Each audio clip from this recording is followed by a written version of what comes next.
It's time for the 17th annual Drive-In Super Monsterama. 2 nights of terror. A weekend of classic drive-in movies at the Riverside Drive-In. Friday night kicks off with a double shot of bloody good fun from the grandfather of gore, H.G. Lewis, and his classic shock films, Blood Feast and 2000 Maniacs, in blood-dripping color on the big screen. We are happy to be screening the newly restored drive-in favorite, Impulse, with the one and only William Shatner. The Riverside is the only drive-in showing this movie as part of a limited release. Wrapping up Friday is one of our favorites, Shriek of the Mutilated. It's worth the wait, but don't leave the car if you hear the beating heart of the Yeti. What's a better way to spend Saturday at the drive-in besides a night of nature gone mad? Think twice about attending that salmon festival when the Corman classic Humanoids from the Deep are the party crashers. Don't go camping. Grizzly is on the loose. 18 feet of gut-crunching, man-eating terror. The most dangerous jaws on land. Stay out of the water. It's Piranha up next, featuring the Scream Queen herself, Barbara Steele. Our weekend wraps up with our final furry feature, Day of the Animals. There's nowhere to hide. Will Leslie Nielsen survive? Admission is $15 per person per night. Children under 12 are free. Camping is $15 per person per night.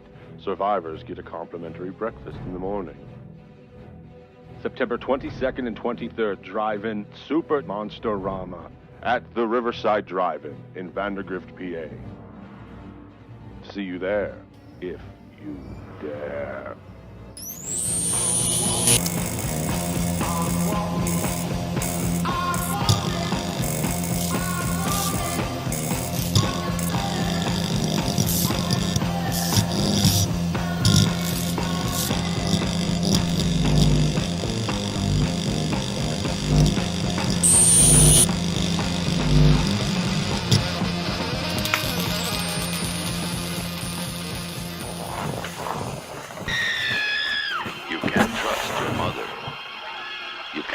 Your best friend.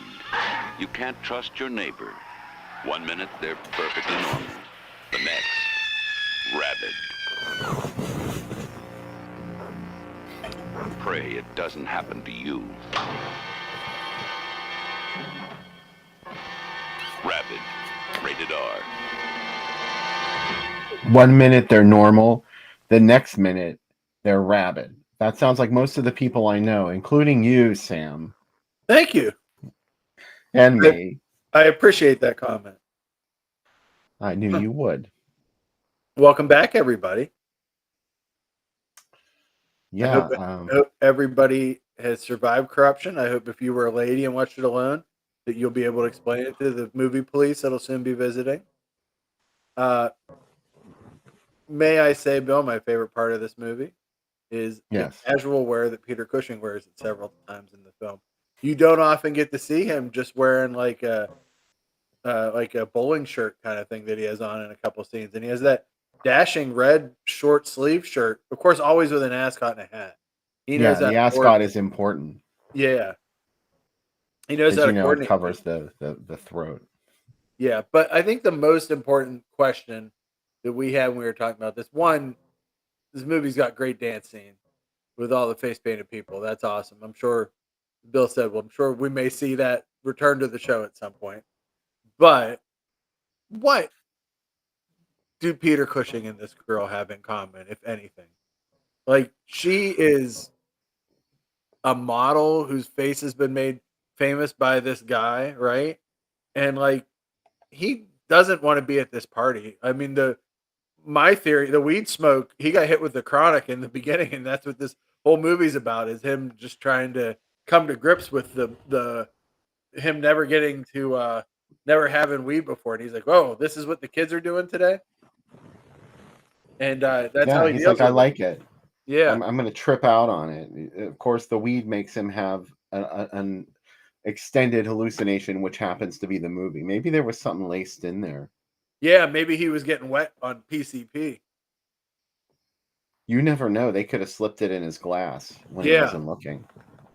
Yeah. So, but this facial trauma in this movie is a very Oh yeah. convenient facial trauma. It only shows up at the worst. They're having dinner, they're just shitting around the house. But you go on vacation, that's when it comes back. Like it knows when you're making plans. I love how that makeup appliance was the only thing that they used to designate her situation. I mean, there was no in between. It was either on or it was off. They never Yeah. bothered to show her skin like partially deteriorated. Like It's funny because the first time Becca saw it, she was like, "It's not really that bad." Like it's she really could have fixed that with a skin graft, probably. I don't the know. other, or she could have started a new hairstyle where you do the hair over the face, and be casually seductive. Well, remember her photographer friend that threw her under the bus? Yeah, He actually, told her that it didn't really matter why she left the scene. It was just that she left the scene for so long. And she's like, yeah, I've only been gone for 4 months. First of all, how did all that shit happen in 4 months? I yeah, mean, it would take a long time to heal from something that was that bad. But I mean, it didn't matter that she was scarred. It was more that she just removed herself from the scene and it passed her by. yeah. Uh, And then she hired her husband to be her new photographer. She's like, "Oh, hi, honey. I bought you all this shit. By the way, you're going to be a photographer. We're going to pick up where the other guy left off." did she have some ancient late '60s OnlyFans that she had people waiting for images from? Do you know what I mean? Like, where will these photos be sold? Yeah, How will that they I be would sold? believe. Also, he's like, I am a knight. I have been knighted. I am a sir. And two, I am a plastic surgeon. Like there wasn't anybody else that could take these pictures. He's like, it's only you. And he's like, oh, I guess. Well, because he wouldn't let her. Yeah. That's what started all the trouble in the first place. Is she wanted to take off her top, and he injected himself into that situation, and boom! All of a sudden, she was disfigured. Oh, it can happen so fast. Also, you would think as a plastic surgeon, he would have operated on her top, and he didn't. You would think that Yeah. maybe he would try a more traditional method of plastic surgery before resorting to Yeah. digging out the pituitary glands Yeah. of hapless victims. Yeah. I love that. And then also, we talked during the movie too, was like, as smart as he is, he's dumb. It's like, just hack the head off with a hatchet or something. Don't make it look like you're an expert. And like he cleanly cut out the pituitary gland, like a perfect. And they're like, "Oh well, this is obviously a surgeon." As if a killer surgeon killing prostitutes in London has never been caught before. When has that happened? But anyway, Yeah, yeah, he's the original. He's carrying on as the new Ripper. yeah. Just like in Kolchak, the Night Stalker. Jane Plum would tell Carl Kolchak about him 5 or 6 years later. I do agree with David who said he burned her so he could keep her. Uh, maybe, Hmm. yeah. I I've been around those lights. Those lights are super hot, and like she couldn't get out of the way of that light. I don't know. There's a lot. Yeah, I mean, I don't know. It's a movie, right? We're not Yeah, I supposed know. to. We wouldn't have a movie if she didn't get burned by the lights. Yeah, Mark's right on here. We're Yeah, thinking too much about this yeah. because it really is just like Eyes Without a Face and all the other movies that we mentioned on the first segment. Magically, her sister was great in the lab. That's what we learned. He was like, What you happened are. to her sister? She just, was like, I'm done. Goodbye. Peace out. I Oh, have a they young. left. That's right. That's when they went to that cottage by the Yeah. sea. And oh, I loved when she pushed the guy over the cliff. How dumb could you be? Uh, it's just They weren't hilarious. near mean enough. I thought that gang that ended up in their house at the end, it turned into a home invasion type It thriller at the does end, which they with could have a really played that up a little better. laser. That was incidental at the end, I guess. But I mean, like I meant when they were threatening them with a knife and everything, like they were really not all that menacing. They Yeah. were menacing as the living dead in Psychomania. Mike said, "Did you know if you graft synthetic skin onto burn scars, it turns into an armpit penis? It turns Montreal into slime drooling vampires." These movies Mike work together Justice. way more than we planned. Yeah, there once again we have a common theme: plastic surgery gone wrong. Yeah. This is, you think Madonna has bad plastic surgery? Look at these movies. Oh, don't hurt Madonna's I'm not, feelings. I got upset. I'm not a no Madonna fan, right? But when people were making fun of her, it's like she's older. She's in her 60s. She's trying to be young. And if you were Madonna at the height of her fame, knowing what it's like, much like this movie, or, or when she was a page 3 girl or whatever we haven't really established like where she's a famous model. Was she like in Yeah, Mayfair or like Lads Mags, or was she like a legitimate model? Because they keep she talking was about part her. of the scene. It Yeah, was, part of the scene, the swinging scene. she was a scene stir. I like that one dude with the neck collar just in the background while people paint him. The people are just covering him with paint in the back of the room. And I think about it like Peter Cushing was taking a fucking nap before this. Do you think he was like, I got up from my nap to go to this fucking party? We've all had to go to parties that we don't want to go to, right? And he's like, God, fucking people painting themselves. I just want to take my young girlfriend home. And she's like, no, I'm going to take my top off. And he's like, I'm going to shove a Klieg on you. And that's how we got a movie. I don't understand this comment, but we did just mention Madonna Yeah. briefly about her plastic surgery gone wrong. That's ironic that is something that everyone's jumping on Madonna about. I mean, I'm not crazy about making fun of somebody's plastic surgery, Yeah. but ironically, Madonna seems like the kind of person that she probably doesn't care about anything else in the world other than the way she looks. And that's the one thing that she can't control. And it's starting to get away from her. Time is the one resource that we can never refill, Bill. No one I has think ever she beat seems like age. a really nasty person, Yeah. honestly. I think she's probably a really difficult person to know You know and what? to be So, related to. someone, John Mulaney, the comedian, talked about that. He said that he had to do a sketch with Mick Jagger. And he said, was he a nice person? He goes, no, he was horrible. He said, but if 60 years of people giving you everything you want and every night 80,000 people are screaming your Yeah, name wanting to have sex with you, you're not going to be normal after that. right. You, Yeah. he said, How could you be? he said, like, when he was there, he would say, Diet Coke, and one would show up in his hand. He goes, I don't get that. No human being gets that. You're not going to be nice anymore. Maybe that's why so many people are dying young. I mean, a lot of these performers that were huge, they're dying like in their 50s, their 60s. Yeah. It's scary. Maybe they just can't handle their career slipping away from them. Yeah. I think it's hard, though, because there's at some point it's very different now, too, because, like, in the past, in these older movies, the movies that we love, we've talked about Carol Baker before. You can go to Italy, you can go other places. Yeah. You know what I mean? And today it's like, Oh, absolutely. yeah, it's like where do you go next? Do you know what I mean? Like There's you're always somewhere else. There's always another part that yeah. comes after the part that you just lived as a celebrity, I guess, because you Yeah, know, but it has to feel like I always think about that. Like when you go to a convention and someone's there and it's like this person was literally in this rarefied air that they could get anything, and now they're. But even big stars do conventions. So what do I know? I'm never going to be in their shoes, so I'm just going to watch these movies and enjoy them.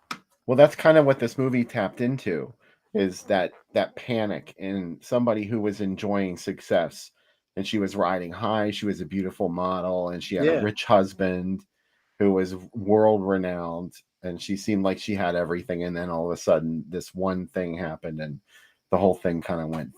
So it really didn't seem that out of character for her to become the one that kept pushing him to keep murdering. Because in the other movies that we talked about, like even Mansion of the Doomed, she's not happy that her father is doing this. In fact, she's as much of a prisoner as the other people yeah. because he keeps putting her through these operations against her will. So this was sort of like it went in a different direction in that regard anyway. Nora said that today is her son's 30th birthday, and his friends took her to Christie's. What is Christie's? We don't for non people that don't know whether is that a strip club or is that a. The only Christie's I know is a diner in my hometown, so it's like, oh, you went to the diner. Interesting. Oh, happy birthday, Nora. Yeah. Is that what? Wait, I can't see. No, her The son's print is so birthday. little. Oh, okay. There was a birthday today, though I just saw it, and I have to remember whose it was. John McDevitt.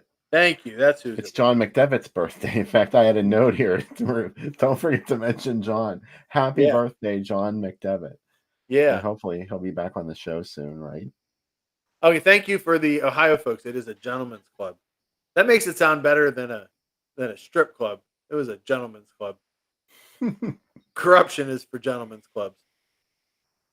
How about those dolls? They tried to make this like a nascent giallo, like by putting those dolls in that one sex worker's room. I know. I wish the whole movie had dolls in it. Then you could really piss somebody off and say it was a giallo. You know what I love too is when she's on the phone with that the other prostitute discussing their guy. She's like, he was doing a native dance, and she's like, this guy seems okay. I'll be done in 10 minutes and call you back. Yeah, she said that right in front of him. Yeah, and he goes, and then she looks at him, she's trying to make him feel better. She's like, maybe 20 minutes. Like that's not making me feel any better, any more better. Like 20 minutes. Yeah. Yeah. She was very. She's like, and also the two weird things about that. One, it's the end of the day, and she mentions how many guys she's been with, and then she says to him, "Do you feel bad? Don't feel weird about spending the night. You're my last customer. Like, are they gonna like cuddle after this?" Is like, Yeah. it's like weird. It was like kind of like that's what was really weird because it was like relationshipy, and then all of a sudden she was like, "He's gonna last 10 minutes." Well, I have to agree with her. He did not look like the kind of guy that would want to be there for longer than 10 You don't think minutes Peter anyway. Cushing can do it? Not with a hooker. I mean, and Peter maybe Cushing, if rich. he's romancing somebody, then yeah, obviously he's not going to be 10 minutes, but He makes it last for a while. Yeah. But if he's just going to some bird on the corner, if I may use the parlance of the UK, he's just going to get it done. I thought it was great when he was at those parties with the swingers, and he just looked so square, and his hair was graying. I don't know whether they played that up or what. Oh yeah. I mean, he wasn't trying to hide his age at all. He was not playing that game that they were all, performing really in the club, and he was just an ordinary person. It was like Christopher Lee in the punk club in the Howling 2. Except for the cool sunglasses. He didn't get cool sunglasses to wear. Yeah, Christopher Lee was at least trying to blend in a little bit. Yeah. Not Cushing. Now Cushing was like, hello, swingers. He was keeping it real. He's like, I'm not putting on a false face for you, London. I'm going to swing with you the way I am. You know what's funny is a pimp and Peter Cushing will wear a very similar hat, yet be from different worlds. And I think that's when we should realize that we're all from the same planet. That's an interesting way to feel a connection. Yeah. He came out with that jaunty chapeau on, and I was like, that's a vacation hat. He packed specific vacation clothes, and he's like, if this vacation gets ruined like the last one, I am going to be fucking enraged. That outfit made him look like he was going to stop by the boys' bar. Oh my god, yeah, truthfully. And it had another ascot underneath it. I got to get to that style. If there were a British wing of the Village People, one of them would have been dressed like that. Oh, young chap. Mm-hmm. I don't know the rest of the words. And there's even a YMCA. Yes, you do. I know. Don't tell me you don't know. There a YMCA, and though I do like "Are You Ready for the '80s?" I do like that song. Oh my god! I can't believe you said that. Yeah. That was like I remember watching it on New Year's Eve. Yep. Like right up there with all the rock stars on the New Year's Eve special was the Village People. I remember watching it as a kid, and I was like, "Oh my god, the '80s are here! We're gonna have the Village People forever," and we did, but not in the way that we thought we were going to. You know what I mean? Like they're gonna always be this big. They wrote a song about the next decade, and I was so excited about it. Nope. They were looking forward. You know how like kids or Kim Wilde had that song "Kids in America." Yeah. And she was like, "There's a new wave coming, I warn you." And she never had another hit No. in the United States Did you until like like the VPs when 1988. they were trying to be the VPs and they had matching clothes? Did you dig that era? Oh, totally. Those songs are You know, pretty I good, lived in that. actually. I got to admit, I listened to that album and I was like, I actually really like some of these songs. Yeah, they had like the new romantic Yeah, makeup. yeah. That was pretty. I mean, I did not see that coming. I think people Truthfully, were gonna shit on it no matter what, but like going back and listening to it now, I'm like, it's pretty cool.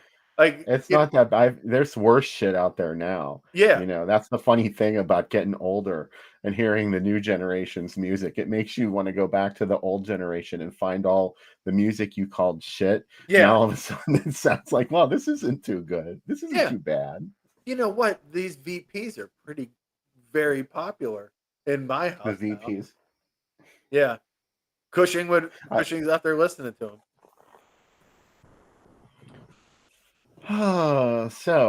Anything else about corruption before we move on to our second feature of the night? No, I enjoyed it again, and Becca's review of it was, "Hey, that movie wasn't boring. I liked it." So that's like a 5 out of 10 or 6 out of 10. That's a high one.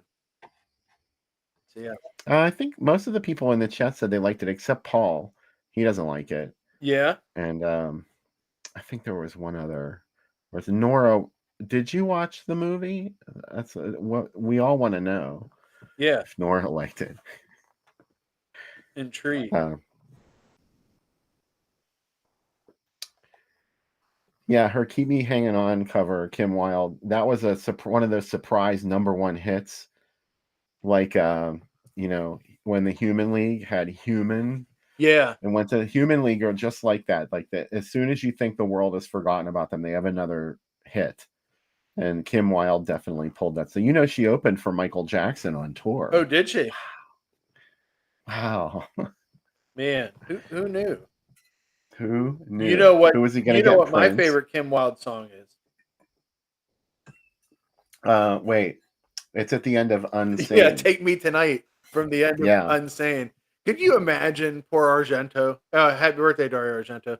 Can you imagine poor Argento sitting in American theater? He's like, "Now let's watch my Tenebrae called Unsane here."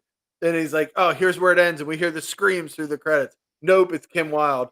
Like, they took out all his shots and they took out all the gore and they put a Kim Wilde song in it, and it somehow wasn't a success. I know Roger's a Kim Wilde fan. Yeah. I like her first 2 albums are pretty solid. The Second Time was on the second album, I'm pretty sure. Teases and Dares, that's the other one that Oh, wow. I thought was good. Well, anyway. So let's talk RABID, huh? Can we? Will we? We are. You know, I've been dying for this. Yeah. I saw some people are like teasing around like Marilyn Chambers. What movies was she in? And she's from Angel of Heat, as we all know. That's the movie that she's known for. She's obviously, she was the Ivory Snow girl before her adult career, which was a huge scandal when Behind the Green Door came out. And it was definitely played up in a lot of the advertising for that movie, that somehow the mother on the box of Ivory Snow was in an adult movie. Very classy one, though. I mean, to be fair. This is, at this point, this is her mainstream attempt, and she was also trying to be a recording artist, as I'm sure Bill knows. Her song "Benihana" is in this movie. I think she's really good in this movie. I really like her in this movie. Ivan Reitman was the producer, and he was one of the people that got her into it. I kind of like the fact that you expect her, for being an adult star, to be so to be lusty and stuff, and she comes off as really cold in this. And I think that that's the right way. Like, there's like this weird austere quality to her in this movie, and I really dig that. And she's also not a trained actor. Yeah. So she's sort of doing this just off the cuff, and it is a little awkward. Yeah. But it works for the character. Yeah. Because we never see her in her normal life. Like, we only get to know her after, like, for those of you who haven't seen the film, I don't know how much I want to say about it before you watch it, but you probably know all the crucial beats anyway. So but she's sort of alien, like you said, and aloof, and it's almost like she's not always sure what she's doing. And the one point you'll see in the movie is there are times when she has to act sexy in order to lure people into certain situations, and then she warms up. It's like, oh, now I'm in familiar territory. There's And a great scene where she's walking down the street in a fur coat. Ryan Clark mentioned too that she originally Cronenberg wanted Sissy Spacek for the role of Rose, which yes, but you know what? At that point, like she was pretty well known, so it's like that's kind of what I like about Marilyn Chambers being in it because yes, she was well known, but not for acting. So to me, it's like kind of cool that she's in it, and it's interesting.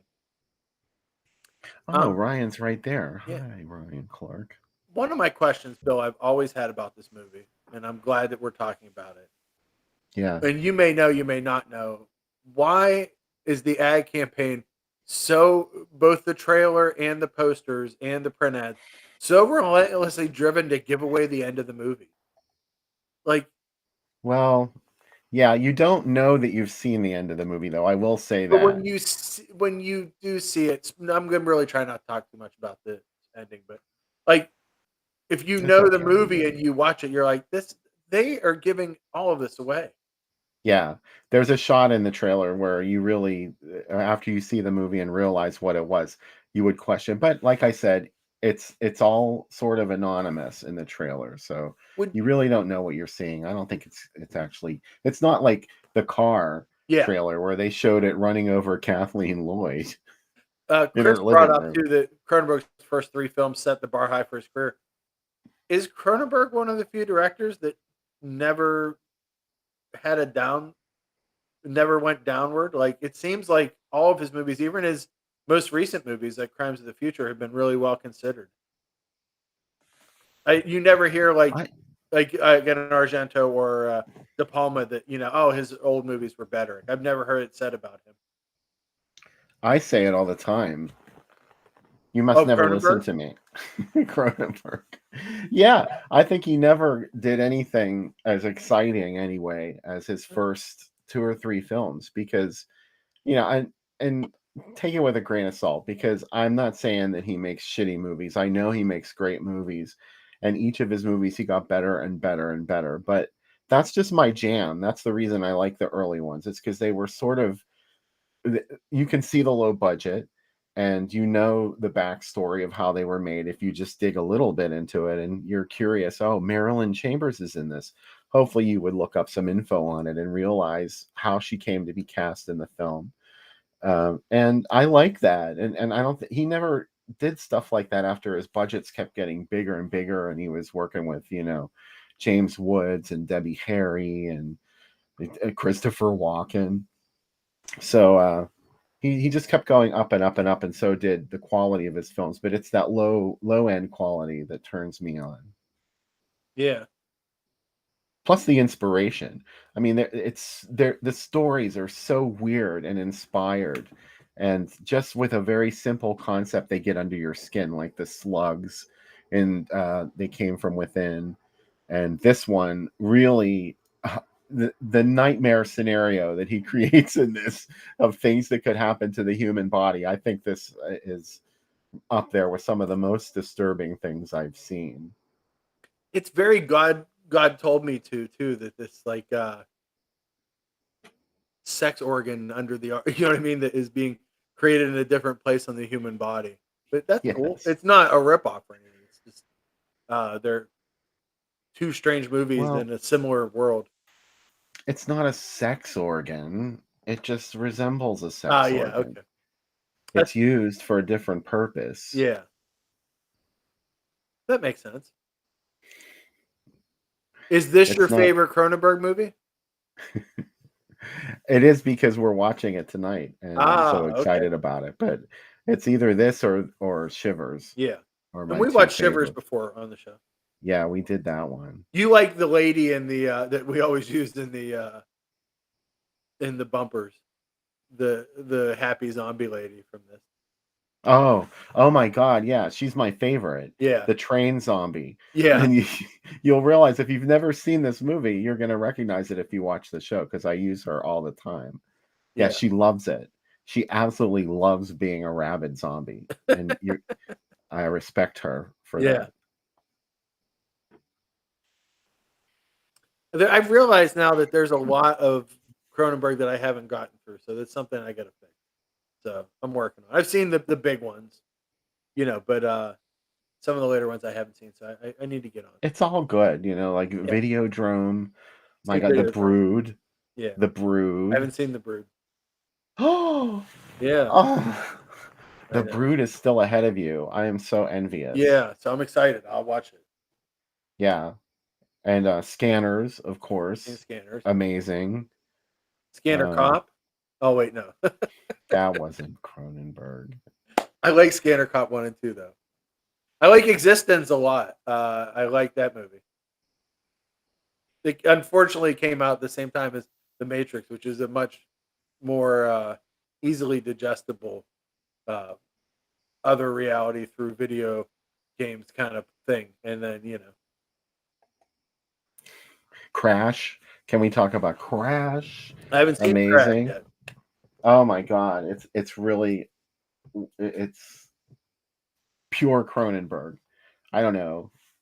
If I had to choose another favorite Cronenberg movie, it might be that one. Mm. Well, I will watch those two and come back with a report. I don't watch many movies, so I don't know when I'll watch it at some point. That's the reason you haven't seen The Brood, is because you've been watching the Attack of the Mummy theme park. Yeah, it's because I've been watching USA Up All Night movies. I watched Kickboxer 3 and 4 today. I can tell you Kickboxer 4 is fucking great. I was talking about it the whole time, and Becca was like, just please be quiet. Just watch the movie. And I was like, this movie's so good. Nobody else would like it as much as me. So, but I am excited to watch Rabid, as always. And is that an Ambridge, PA one, Bill? Yes, it is. Oh my God. Comfortably cool. And in case you were wondering. Yeah. How about that Ambridge? I don't even know where that theater would be at in Ambridge. That's wild. Well, I thought you would know right away. No, and it's fun. I've been in Ambridge a lot. That's really weird. Well, I chose this because I thought you'd tell me about all the movies you saw there. No, that's a little further because we went about as far as Rochester, which is like Northern Lights, where the ABC drive-in was, and Super 18 was down by there too. But man, that's awesome. I've been to Cane Road though. I can tell you that. Holy shit! What a night at Cane Road. I know, right? Oh, I'm still sad when I go past that on 376 coming back from towards my parents' house. There's a Cane Road exit, and I always think, man, the drive-in was literally a mile off this exit, and it just makes me really sad. But man, I can't even imagine. That's a triple feature. All three of those movies are great, but all wildly different. I think this was actually in 79. Yeah. This ad, because Toolbox Murders was 78, and that's still one of my favorite movies I've ever watched at the drive-in. Toolbox Murders? Yeah, we had such a good time watching it. Yeah, it was fun. Yeah. Everybody was right in the vibe for Toolbox Murders. It was like right about the time the edible kicked in. Yeah. Time for Toolbox Murders. Yeah, everybody was super into it. Yeah. Oh. Yeah. Stick around for the flea market. What, Bill? What is Lady Frankenstein? And how old was Lady Frankenstein at this point? Like 10 years old. Probably 7 years, I think. Yeah. Man. Well, wait a minute. This would have been 77 now, so it was like 8 years. 72. Oh, okay. That was 69. Okay. Poor Joan Collins. But still, Lady Frankenstein seems like it's from another era. It's a totally different, a different century almost. Wow. I knew that would get you excited. Oh, let's see what's going on. Blood Mania. Yeah. And Point of Terror at the Penn Lincoln Drive-In. Wow. These are all from Pittsburgh, if you don't know. How about Demon and Rabid together? Yeah, they were a double feature. Oh man, let's The see. reissue of God Told Me To, now it was called Demon, and it had this Yeah. outer space looking Well, that's ad. crazy because I said these movies have some similar body horror things together.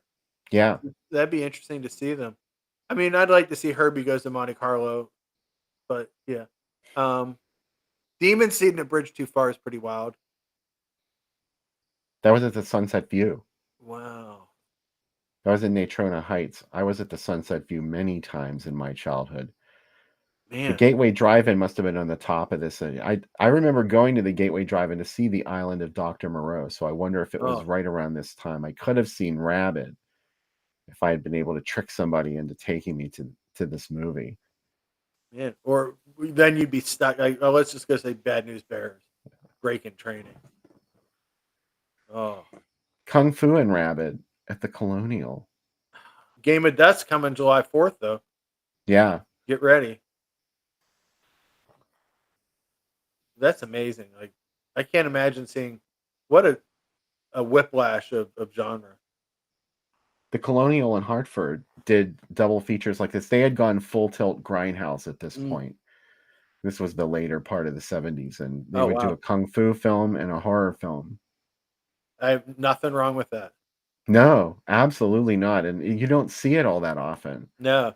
Because in many of the cities that I've covered on the Groovy Doom Facebook page, you don't see a kung fu and horror like in any regular occurrences except at the Well, a Colonial. lot of kung fu movies were playing in Chinatowns or like Asian theaters. Hmm. Like even Toho was sending American cuts of their films to those theaters. Like still in Japanese, but like a little bit different edits and stuff. So that's really wild. I love that. Oh, all over London. And look what it's playing with. Wow. Dead of Night. That's crazy. AKA Bob Clark's Death Dream. Oh my gosh, those work really well together. Is there a new version of Death Dream coming out pretty soon, Phil? I think there's a Blue Underground 4K of it. Really? I don't know. Yeah, I'm pretty sure.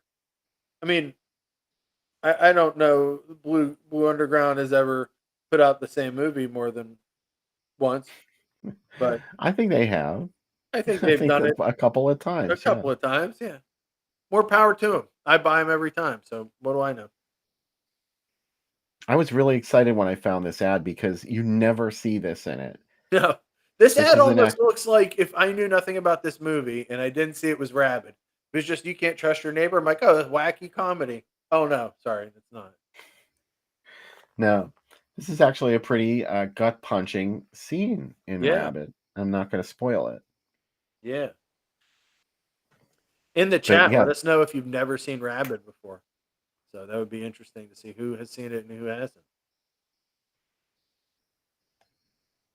Oh my gosh, Bill, this is your night here. isn't it though? Yeah. See, they're inviting Well, you to see them together. Don't see them alone. And women are invited to these movies. yeah, Uh, it's complicated, these yeah. rules. Yeah. I wouldn't have wanted to see it in the UK anyway because everything was probably cut out. Yeah. Yeah. Oh, back to Yep, Ambridge.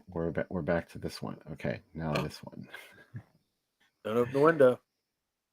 Whatever you do, No, do not. Would you refer to it as a big hit? Also, oh, is that the Dukes of Hazzard font for Don't Open the Window? it was a big hit for me. Yeah, oh, I know it is. Yeah. No, believe it or not, that actually is the font that's on the Oh, Don't I know Open it the is, but Window it press is book. very much the Dukes of Hazzard font. I don't know the name of it, but we'll just call it Hazard Sands. I wasn't a Dukes of Hazzard fan. I was super racist and grew up in the South, so it worked out. Dukes of Hazzard were they were opposite Wonder Woman, and you Oh did yeah. not. Yeah, you didn't want to go up against Wonder Woman in Well, my house. I mean, to no one's surprise, I was an inordinately fat child, and I always wanted to get in the car like the Duke boys. They had their doors welded shut, and I would often try to do that and just fall out of the car and get hurt a lot. So, yeah. Scream of the Beeman Lovers. I think they meant to say Demon Lover. Yeah. Wow. Grease Lightning and Play Misty for me is, again, a little strange. Like a happy movie with a horrifying movie. Same It's as Moving complete uncut. Violation. The S got switched up, Bill. The S was supposed to be on Moving Violations. And instead it went on to Scream of the Demon Lover. Look, rewind. The Play Misty for me is the complete uncut version. Is there some uncut version of Play Misty for me? There's a Clint Eastwood full frontal in the uncut version. Maybe that's what they were hinting at. Yeah. Yeah. They're like, whoa, ladies. I love Bugsy Malone. Not afraid to say it. I think it's great. I think King Kong and Bugsy Malone as a child would have made me hyperactive. I probably wouldn't have slept for a couple days. I probably would have gotten in trouble. I like Bugsy Malone. Oh, Chris is very smart. Demon Lovers is spelled wrong. It's Beeman Lovers. Yeah. Dream of Bemin Lovers. Those fucking Bemins. Yeah, I like Bugsy Malone. Man, you can't trust anybody, though. I just trust in the Lord. Pink Angels on Like the bottom, McCready. though, Bill. Look at that.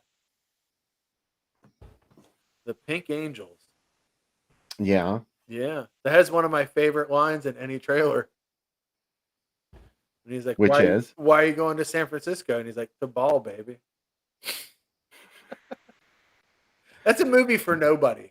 You know what I mean? Like, I don't know who wanted that movie. And it also has this, like, a total, like, Easy Rider sad ending. It's a horrible movie. The trailer is entertaining, but it's a really upsetting movie. Since it was pre-Grease, do you think they were worried about how the Pink Ladies would be taken after Pink Angels? Perhaps. Yeah. Ruined their reputation? I think nobody saw the Pink Angels but me years later when they're like, oh, it's on a Mill Creek thing. It's another Bill double feature. Yeah. With Don't Look, Squirm, Rabbit, and Don't Look in the Basement. That's bonkers. Not many movies mean as much to me as Squirm, and No. here they are together, which is pretty amazing. Woody Allen night coming July 19th. Holiday weekend, Don't Look in the Basement. Yeah. Lock Up Your Daughters, July 19th. Wow. Yeah. Could it be any better? Yeah, that Squirm logo's great. This is from Canada. That's right. Yeah. This ad's from Canada. I'm not sure where. I love it. Oh, here we got a picture of Scream of the Demon Lover. I would do you mean Scream of the Bemin Lovers? Yes, okay. Bummin' Lovers. Yeah, Scream of the Bemin Lovers. Yeah. I kind of love this. Of course, it's from the Brewer Drive-In. Yeah. Do you think, does it need to be asked? Did the young Steve King go to this? Oh, U of M grad Steve King. Yeah. Well, this was 77, so he was already starting to become sort of a hot ticket. He changed his name to Steven? Maybe. Yeah, 77. Yeah, because they were still referring to him as U of M grad Steve King when Carrie was playing there. Yeah. And it didn't play there until 77. I think that U of M grad Steve King was at this show. Yeah, I hope he was. Yeah. And then later, like, Dave came over to Steve's house and screened his movies right there in Steve's screening room. He said, hey, would you like to meet my friend, Master of Horror, Mick Garris? That's how they met. Yeah, that's Dave how they introduced met. them. Yeah. Was he already Master of Horror or not yet Master of Horror, Mick Garris? Here's the demon again. Yeah. I love that movie, by the way. Andy Kaufman's first movie. That's right. God told me to, yeah. And a very memorable role as well. Also shot with no permits. I love that they have a cop firing his gun in a police parade. And they had no permits and they just shot it. Larry Cohen. Amazing. That's a great ad too. I like this tighter headshot on this one. Yeah, I love how they kind of make you think that is Marilyn Chambers, and it's not. No. Wow. We wouldn't lie to you here on the program, honest. No. Wow, I'm even more excited to watch this movie now after seeing that. Don't get too excited. We still got to do the drink segment. Oh, well, I mean, that makes me excited too. Right. I'm excited for you to try this drink. This drink has a lot of Bill elements to it. I was trying to make a drink that you would like because you love this movie. So I hope that I succeeded. And by the way, Becca and I got new phones, so like the video quality is a lot better. Also, the video quality is a lot better when Becca shoots the drink videos too. I love your BNS About Movies cocktail page on YouTube. Oh yeah? Everybody should go follow it. Thank you. Yeah, you can get all the recipes. I'd say of at least the last year that we've shot, they're all up there. There's also a letterbox list that has all the recipes that you can check out. And all the recipes are in there. So you're like, hey, I really wish I could have a, who knows? What was that twin movie we watched? That German movie with Deadly Twins. Deadly Twins. I wish I could have the drink from Deadly Twins. Now you can. It helps if you have a fully stocked bar like I do, but I'm trying to keep them simple, you know? And I am actually going to make this one because it had Midori in it. So how could I resist? For you. Thank you for using the Subway lady in your thumbnail too. I was so excited about her because she fits perfectly in. It looks like she's grabbing the shaker. Oh yeah, she's very expressive. And this drink is the color of her tongue. So that was the goal. I knew it would be. Yeah. So let's get to it. Rabbit, this drink looks gross. I'm trying to think of a drink. I could have made like a Canadian drink, and that seemed too simple. It's like, then why wouldn't I just make a British drink for the first movie? But I thought, what's RABID? And this is a rabid dog, I think, is the original in this drink. I added some stuff. But I think this drink will approximate what it feels like to have the disease from RABID. So maybe lock yourself in a room. Anyway, Midori, David Cronenberg's favorite drink. Not true. 1 ounce, 100 bananas. Also, not Cronenberg's favorite drink. 99 bananas, 100 bananas. It's one better. This is You added an I leveled extra. it up. Do you want to round up for charity? Yeah. All right, it's 100 bananas now. Okay. 99 bananas. You got really mad about that. Yeah. Citron, 2 ounces of absolute citron. That's the main part of this. And you're like, that feels like it could be a pretty good drink. What if we Then just you add the splash vitamin D whole milk from Great Value, the best milk. Walmart. Yeah, and then a little new drink we call Starry. And maybe you want to sponsor the show and you want to be like, I want to be official lemon lime soda of these horror movie themed drinks. Well, guess what? You can get that, Starry. You can get that. You only got to send us cans. I mean, you want to send money? You want to send Bill some money? Cool. But I think Starry is what's in here. Starring. Starring Starry. This is RABID. This is David Cronenberg's vision of a cocktail. The best cocktail. He was like, I know I'm making a movie, but what if someday somebody in Monongahela, PA made a cocktail about my weird sex violence movie with Marilyn Chambers in it? I will be that person. This is that time. All right, starting with the alcohol. Now, be careful with the milk. It's flammable. And then, piece de resistance. This is what makes it different. The Starry. This color is crazy. This color just blew my mind in there. It's gonna be. Yeah, it's not pee. It's. Remember when you shake that up, it has carbonation. Maybe we should go outside. No, just You wanna be follow gentle. me outside? No. Get in the pool and shake it from the pool. Ooh, yeah, you're right. It is carbonated. Good thing we got that for the show. I'm sure everybody enjoyed that. I'm sure that's gonna go on. That's going into your book. What did Becky just say? She said, I love my husband. I think it's all going to be worth it. I think it's all going to be worth it. I'm always wet. Just slightly damp all the time. Everything, my hands are damp. My shirt's damp. My love is damp. RABID, y'all.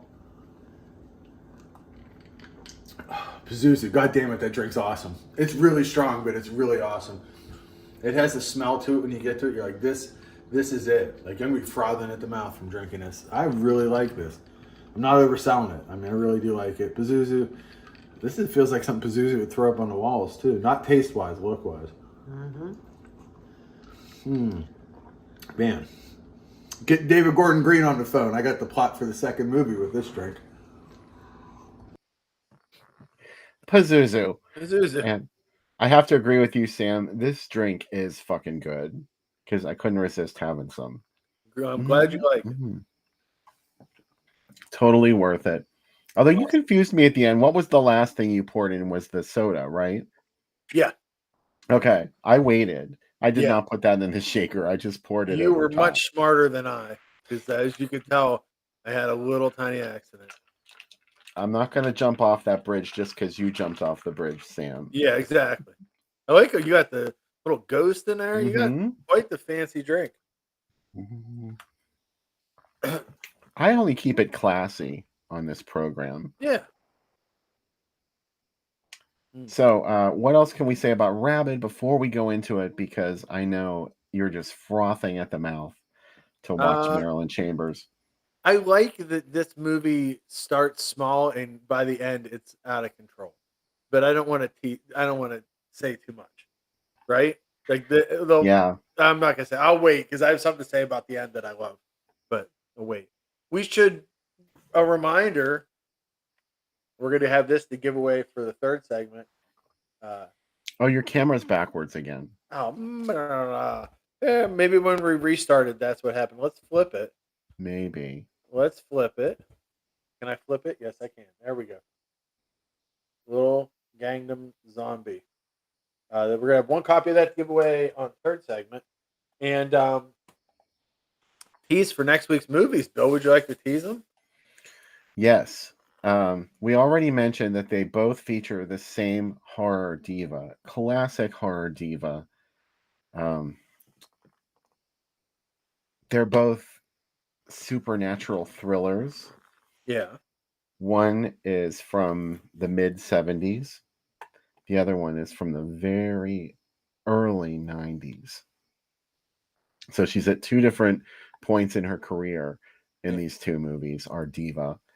And one of them I know is going to drive people nuts. The other one, I'm hoping that as many people have not seen it because it'll be a first-time watch on the DIA DF. And Have Coma you seen White, both of them, Bill? I have, yeah. The Coma White and Justin Lockwood are going to be here next week. They're Yeah. going to be our guest hosts. So hopefully they'll have lots to say about that horror diva and other. The early 90s one. I'll give one tease for a bit. If you've seen it, it would give it away. It probably has the most authentic goth character I've ever seen in a movie in it. That's a good way to put it. Yeah. Yeah. And it's it feels incredibly authentic. Where like a lot of times when they would put somebody like that in a movie, they're like, oh, they just changed her hair color. She definitely feels like she knows what's up. She's listened to Bauhaus before. Speaking of that, Bill, I watched Attack of the Demons last night on Joe Bob's show, and I forgot how awesome that dance scene is with Bauhaus playing. I was so happy. What did you watch on the program last night? Night of the Demons, not Attack of the Demons. Attack of the Demons. It is not With Barbara Linda Steele Quigley. and not Barbara Steele nor Jamie Lee Curtis next week. That's it. No more hints. Yeah, those guesses are way off. Yeah. Okay. Come to the third segment. You can win a movie. You'll hear that, and I'm sure we'll talk about music and stuff. I'll give a tease for who it is, and this is probably going to give everything away. But one of the movies that she's most well known for is a made-for-TV movie that everybody talks about. Oh, that's a good one. Okay, yeah, that's a good one. It's totally going to give it away. I'm not. If you guess it right in the chat, I'm not going to confirm or deny anything. Oh. But yeah, I think my final thoughts about Rabid before we go into watching it is just so it's one of those movies where you just sort of have to fill in the blanks. And I think those are always the best ones, where everything is not completely spelled out for you, and you have to just sort of like connect the dots in your own strange way as to what is happening with this character in the film. And I think it helps to make her seem more, like we said earlier, she's more alien, she's more aloof. She's a person who is confronted with losing her humanity, and it's through nothing that she did. Like, Yeah. she didn't go looking for this. This just sort of like happens to her, and she's just bewildered. She looks shell-shocked throughout the whole thing. And I really dig this one. It's got a very creepy atmosphere and some of the weirdest plot developments you'll ever see. We only bring you the best on this program. Also, I see some of the other guesses, and Ryan Clark and I are on the same wavelength. It's not Linda Blair, but god damn it, I wish it was. I think It isn't. I would like to just do just weeks and weeks of Linda Blair movies. David brought up a request for Dead Mate, aka Grave Robbers. I've not seen that, so maybe that would be a good one to add to the list. I'll add that to our. We have a letterbox list of requests, and I will add that to the list. We've shown the other Grave Robbers, though, the Mexican kind of sort of Cemetery of Terror. Yeah. Oh, did we show Grave Robbers? though? We only showed. We didn't show Grave Robbers. Man, I love Grave Robbers too. Then I don't think we Cemetery did. of Terror is magnificent. I think about that movie a lot. I think about it a lot too. Yeah, it's good. Every Not time just I because get of the copyright strikes. every time I get worried about getting a copyright strike Yeah. on something that I've posted on my channel. Yeah. That's like the only trailer I ever did where somebody actually tried to say, "Hey, I don't want you posting about my movie." Yeah. In a 30-second trailer. So I don't know. Have it your own way. You did it, Bill. I know. I'm a David bad says he person. stars in Dead Mate, so that's why he would like to see it. Okay. David, that's a little self-serving, but totally welcome on this program. So yeah, of course we will watch Dead Mate. You have to promise to come on the program though and talk about it. Yeah. Would We're you, gonna could have you? all fan night. We're gonna have one night where we watch Mike Justice's movie too. Yes. We're gonna- And we have to have Bradley on and watch Yep. 13 tracks. Maybe we Which could do I like a really Mike like. Justice Bradley double feature. Yeah. That'd be fun.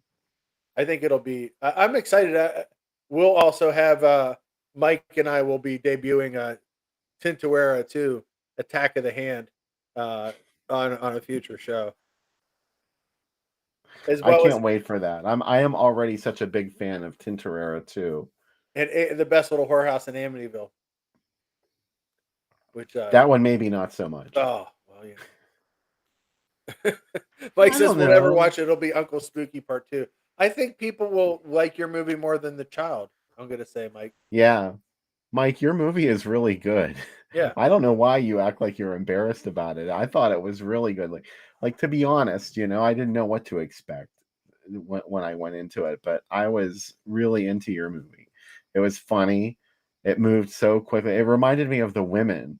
The way the horror is the dialogue is just so witty and it just keeps going and going. I want and Mike going. and his I really dad to dug come it. on and play his dad's movie. That's what I want. That would be pretty amazing.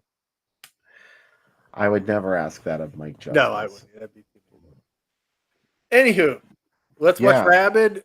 Come Yeah. back. No homework this time, but I'm going to add some movies to the request page, and look forward to seeing everybody in an hour and a half, 2 hours. Yeah. It's not a forever film. I think it was an hour and a half. So hopefully you'll all enjoy Rabbit and have lots to talk about when you come back on the old segment. And you know what's going to happen? You're going to DVD, a Blu-ray, and you'll find out what next movies are. Next week's movies are. I'm going to shut up now.